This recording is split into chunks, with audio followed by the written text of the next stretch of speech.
So hello friends, আমরা স্যাটারডেতে গেছিলাম হচ্ছে বারবিকিউ নেশনে। ওইখানে আমার মায়ের একটা কলিগের হাজবেন্ডের বার্থডে ছিল, তো সেখানে বুফেতে আমরা খেলাম ডিনার। সো সেটাই নিয়ে এই vlog. So let's start, but before that, so hello friends, my name is Abhishek Shah and you are watching Abhishek Shah's fun channel. Let's go. So ফার্স্টেই আমরা শুরু করলাম ফুচকা দিয়ে বুফেটা। এক প্লেট ফুচকায় 4টে ফুচকা ছিল আর টক জলটা ছিল। টক জল দিয়ে ফুচকা খেলাম আর টেস্টটা ভালোই লাগলো আমার। এটা ভালোই খেতে ছিল ওটা। ফুচকাটাকে আমি 10-এ দিতে চাইবো 7। সো নেক্সট আইটেমের দিকে এবার আমরা গেলাম। ফুচকার পরে আমাদের নেক্সট আইটেম ছিল হচ্ছে স্পাইসি পোট্যাটো, যেটা রেস্টুরেন্টে লোকেরা বলেছিল spicy, but according to me it was not so spicy. মানে এটা একটা সস ছিল সাথে উপরে লাগানো, কিন্তু আমার এটা মানে একদমই স্পাইসি মনে হলো না বেশি।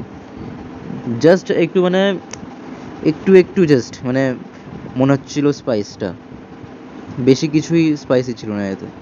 সো আমি the spicy potato was not so spicy, that's why I will give this 6.5 out of 10। Next আমাদের কাছে এলো ভেজ কাবাব।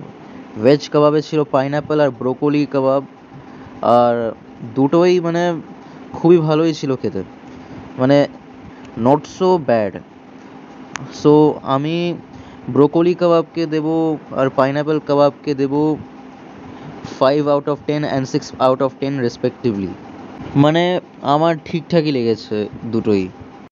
নেক্সট আইটেম ছিল হচ্ছে আমাদের কাছে ননভেজ কাবাব, আর সাথে কিছু কর্ন মানে সুইট কর্ন আমরা নিয়েছিলাম। আমি প্রথমে চিকেন কাবাবটা ট্রাই করলাম। Chicken kebab was very good, so I will give এটা 9 আউট অফ 10। তারপর আমি ট্রাই করলাম ফিশ কাবাবটা। ফিশ কাবাবটা খুবই নরম খেতে ছিল, খুবই ভালো খেতে লাগছিল, আর মানে এতই নরম ছিল যে ভেঙে পড়ে যাচ্ছিল একদম প্লেটে। আর আমি এটার গুড টেস্টের জন্য এটাকে দিব হচ্ছে 8.5 আউট অফ 10। এরপর আমি সুইট কর্ন ট্রাই করলাম। সুইট কর্ন আমার মানে এত বেশি ভালো লাগেনি, সো আমি এটাকে দেবো হচ্ছে একটা 5.5 আউট অফ 10। তারপরে এরা আমাদের সার্ভ করেছিল এক একটা করে chicken leg piece. Chicken leg পিসটা মানে খুব ভালো ছিল, বাট বেশি নরম ছিল না, মানে ঠিক করে মানে সেদ্ধ হয়নি চিকেনটা, মানে আর একটু শক্ত খেতে লাগছিল। সো আমি চিকেন লেগ পিসটাকে দেবো হচ্ছে 6 আউট অফ 10। তারপর আমি হাত দিলাম হচ্ছে মেইন কোর্সে আমি কিছু অনিয়ন আর কিউকাম্বার স্যালাড নিয়েছিলাম, পাস্তা স্যালাড, মাশরুম স্যালাড নিয়েছিলাম, তবে মাটন কষা নিয়েছিলাম, নর্মাল রাইস নিয়েছিলাম, পোলাও নিয়েছিলাম, একটা মানে একটা চিকেন কারি নিয়েছিলাম। চিকেন কারিটার নাম কি ছিল সেটা মনে নেই, আর পনিরের কারি নিয়েছিলাম। সো এক এক করে এবার শুরু করলাম খাওয়া। সো ফার্স্টেই আমি খেলাম পাস্তা স্যালাডটা ভালোই ছিল, সো ওইটাকে আমি দেবো হচ্ছে 7 আউট অফ 10। তারপর আমি মাশরুম স্যালাডটা খেলাম। মাশরুম স্যালাডে মাশরুম কম ছিল আর বাকি সব জিনিস অনেক বেশি করেছিল, যেমন ক্যাপসিকাম, তারপর শসা ইত্যাদি। সো মাশরুম স্যালাডটা মানে ভালোই ছিল, ঠিকঠাকই ছিল, সো ওটাকে আমি দেবো হচ্ছে 5.5 আউট অফ 10। এরপরে আমি আসল খাওয়া শুরু করলাম মেইন কোর্সের, যেখানে আমি ফার্স্টে খেলাম হচ্ছে পনির আর নর্মাল রাইস। পনির বাটার মশালা ছিল ওটা, তো পনির খুব ভালোই লাগলো আমার খেতে। পনিরের গ্রেভিটা খুব ভালো ছিল, পনিরটা খুব সফট ছিল, সো খুব ভালো লাগলো খেতে। সো পনিরটাকে আমি দেবো হচ্ছে 8.5 আউট অফ 10। তারপরে আমি ট্রাই করলাম হচ্ছে পোলাওটা দিয়ে মাটন কষা, কারণ আমি পনির দিয়ে পুরো সাদা ভাতটা খেয়ে ফেলেছিলাম, আর মাটন কষাটা খুবই ভালো ছিল আমার, মানে ভালো ছিল, বাট মাটন কষার মাটনগুলো ঠিক করে মানে আই গেস সেদ্ধ হয়নি, কারণ মাটনটা খুবই শক্ত ছিল, মানে খুবই শক্ত মানে এত শক্তও না, বাট শক্ত ছিল, নরম ছিল না বেশি। আর আমার মানে মাটনে সব থেকে বেশি নালির পিস ভালো লাগে, সো আমি নালির পিসই আমি সব নিয়েছিলাম। মাটন কষাতে সব কিছুই ঠিক ছিল, ঝোলটা ঠিক ছিল, গ্রেভি ইত্যাদি সব ঠিক ছিল, বাট একটা প্রবলেম রয়ে গেছিলো যে মাটনের পিসগুলো একটু শক্ত রয়ে গেছিলো, ওইগুলো ঠিক করে সেদ্ধ হয়নি। সো সেই কারণে আমি মাটন কষা উইথ বাসন্তী পোলাওটাকে দেবো হচ্ছে 7.5 আউট অফ 10। বাসন্তী পোলাওটাকে মাটন কষা দিয়ে খাওয়ার পরে আমি আরেকটু বাসন্তী পোলাও ছিল, তো সেটা দিয়ে তারপরে চিকেনের কারিটাকে খেলাম। চিকেনের কারিটা ছিল ভালোই ছিল, বাট আমি আনফর্চুনেটলি কোনো ভালো পিস নিইনি, যার কারণে আমি ঠিক করে পিসটা মানে চিকেনটাকে খেতে পারলাম না। কারণ আমি যেই পিসগুলো নিয়েছিলাম সেটাতে বেশিরভাগ হাড় ছিল। হাড় ছাড়া আমি আর কিছু পেলাম না, মানে জাস্ট একটু চিকেন পেয়েছি, তার চেয়ে বেশি না। বাট তবুও চিকেনের কারিটা ভালো ছিল বলে আমি এই চিকেন কারিটাকে দেবো হচ্ছে 8 আউট অফ 10। তো এবার ডেজার্টের পালা। তো ডেজার্টে আমার কাছে ছিল একটা সন্দেশ যেটার নাম ছিল ভয়ঙ্কর, আর নামটা ছিল হচ্ছে সিঙ্গলস কা মিঠা। তখন তারপরে আমি নিয়েছিলাম জিলিপি, তারপরে মিনি গোলাপ জামুন, কুলহার ফালুদা, তারপরে ওই কাচের গ্লাসে যেটা আছে সেটা হচ্ছে শ্রীখণ্ড। শ্রীখণ্ড প্রথমবার খাচ্ছিলাম আমি। আর এই 4 রকমের আইসক্রিম, যেটাতে ছিল ভ্যানিলা, ম্যাঙ্গো, তার বাটারস্কচ, স্ট্রবেরি আর একটা চকলেট কেক। সো আমি শুরু করলাম খাওয়া।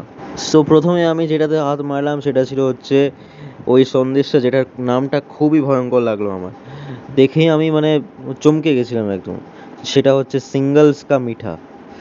এটা খেতে খুবই ভালো ছিল, বাট এটাকে সিঙ্গলস কা মিঠা নাম কেন দিয়েছে সেটা আমি বুঝতে পারলাম না। Maybe for singles like me, that's why I guess. But টেস্টের দিক থেকে এটা খুবই ভালো ছিল খেতে। সো আমি এটাকে দেবো হচ্ছে 8.5 আউট অফ 10। সিঙ্গলস কা মিঠার পরে আমি খেলাম হচ্ছে মিনি গোলাপ জামুন, যেটা not so sweet, so that's why I liked ইট। সেই 7.5 আউট অফ 10 দেবো এটাকে। মিনি জিলিপি খেলাম, সেটা হচ্ছে আবার 7.5 আউট অফ 10ই দেবো আমি ওটাকেও। তারপরে আমি কুলহার ফালুদা খেলাম। কুলহার ফালুদা বেশি সুইট ছিল না, সো আমি এটাকেও 7.5 আউট অফ 10ই দেবো। তারপরে আমি ফর দ্য ফার্স্ট টাইম খেলাম হচ্ছে শ্রীখণ্ড।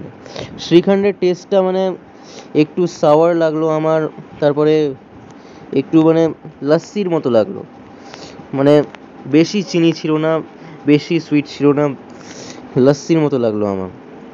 সো আমি এই শ্রীখণ্ডটাকে দেবো হচ্ছে 7 আউট অফ 10। এখন আমি খেলাম হচ্ছে হচ্ছে শ্রীখণ্ডের পরে আইসক্রিম। 4 রকমের ফ্লেভারের স্কুপ আমি নিয়েছিলাম, বাটারস্কচ, ম্যাঙ্গো, স্ট্রবেরি, তারপর ভ্যানিলা। আইসক্রিম ভালোই হয়, ওটাকে আমি কোনো মানে বাজে রেটিং দেবো না। আইসক্রিমকে আমি দেবো হচ্ছে 9 আউট অফ 10। তারপরে কুলফি খেয়ে আমি নিজের পুরো ডিনার শেষ করলাম, কুলফিটাও 9 out of 10। So overall barbecue নেশনের বুফে ডিনারটা ভালোই ছিল, আমি এনজয় করলাম। আমি অনেক আইটেম খেলাম, আবার অনেক আইটেম খাইও নি। সেই আইটেমগুলোর মধ্যে হচ্ছে চিকেন বিরিয়ানি। চিকেন বিরিয়ানি সবার লিস্টে সব থেকে উপরে থাকে সেটা আমি জানি, কিন্তু আমি ভাবলাম যে আজ প্রথমবার বিরিয়ানিকে সুযোগ না দিয়ে অন্যান্য ডিশগুলোকে সুযোগ দিই, মানে দেখি ওইগুলো কেমন লাগে খেতে। বিরিয়ানি সেই জন্য আজ আমি নিলাম না। ভাবলাম যে পেট যদি পরে খালি থাকে তো একটু বিরিয়ানি নেবো, বাট পেট ভরে গেল আমার খাওয়া দাওয়া করার পর। তারপর আমি ডেজার্ট নিতে চলে গেলাম। তো আরও যেগুলো বাদ দিয়েছি সেগুলো হচ্ছে স্যুপ ছিল, manchow soup, fried rice, chilli chicken, Manchurian, তারপরে দাল মাখনি, আরও অনেক ছিল এটসেট্রা। তো ওভারঅল খাবারগুলো সব ভালো ছিল। তারপর ওর রেস্টুরেন্টের সার্ভিসটাও খুব ভালো ছিল, মানে রেস্টুরেন্টের সমস্ত মানে লোকেরা ভালো সার্ভিস দিয়েছে আমাদের। So I will give the whole rest service and whole food taste of the barbecue nation 9 out of 10. So if you like the video, please do comments, please like, share the video, subscribe the channel and press the bell icon beside the subscribe button for getting the notification of our new videos. So bye, and be ready for the puja vlogs and pandal darshans in online.